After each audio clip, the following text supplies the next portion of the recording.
It was really serendipitous that we attracted so many women into the business. Our board is 100% Black women. Ownership in the company is 100% Black women owned. The investors happened to be women as well in the company. It just so happened that when I previously worked with Karen, we got on very well, and we complemented each other quite well. We always say you wish you can clone yourself.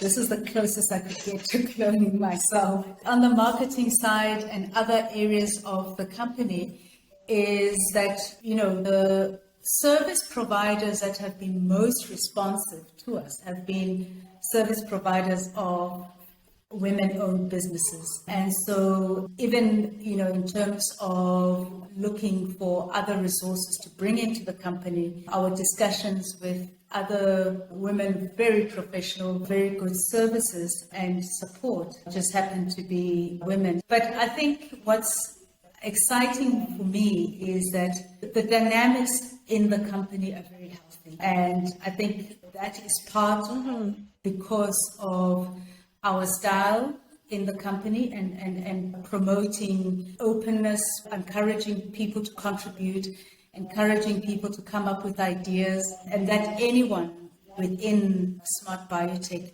can run with an important project if they feel that, they have the capacity and the capability to do so.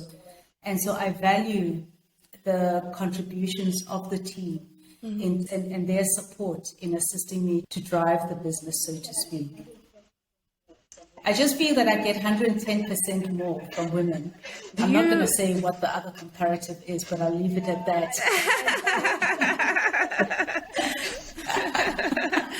Yeah, I'm biased to agree. Yeah, you have mentioned a few areas in which contribute to the business, investors, service providers, and even in the operations. As the founder, as the person who sort of brought these people together, so to speak, are you part of like a network where you speak to other women, where women, encourage each other in entrepreneurship? Is there anything like that in the background? I know it's serendipitous, but it sounds like there's some other mechanism by which you used to interact with women and even see the availability of women who are able to contribute to the business. Is that the case? Very supportive of Black women in South Africa and in Africa. I think when I look at providing opportunities to people, I first look at providing opportunities to Black women. So take, for example, personally, at one point I said to myself, I'm sure there are Black dentists, women dentists out there. Simple things. I should be, I tend to go into a Black woman dentist. So, we have assumptions in how we should carry on with life and how we should approach, life and the like.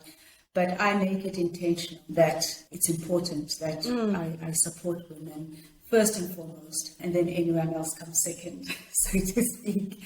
So, yes, I do have that intention. There will come a time when, we'll bring in diversity in the business, which is important as well. I'm not denying that we need the diversity, and it's good for the business to have that diversity. And at the moment, the diversity comes with the manufacturers that we deal with. It tends to be male-dominated environment. We're involved in some clinical trials. In certain cases, it's male-dominated.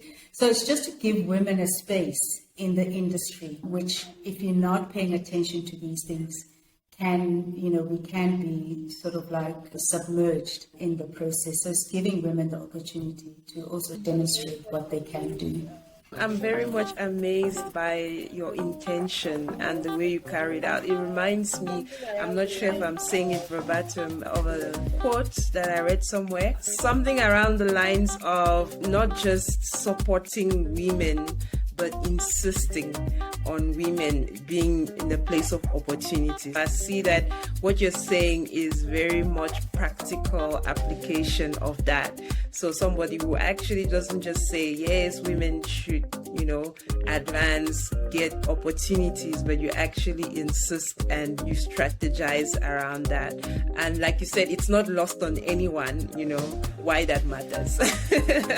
Given the history of South Africa, of Africa, given the history of the world, basically, it's not lost on anyone why that matters. So really, kudos to you on that.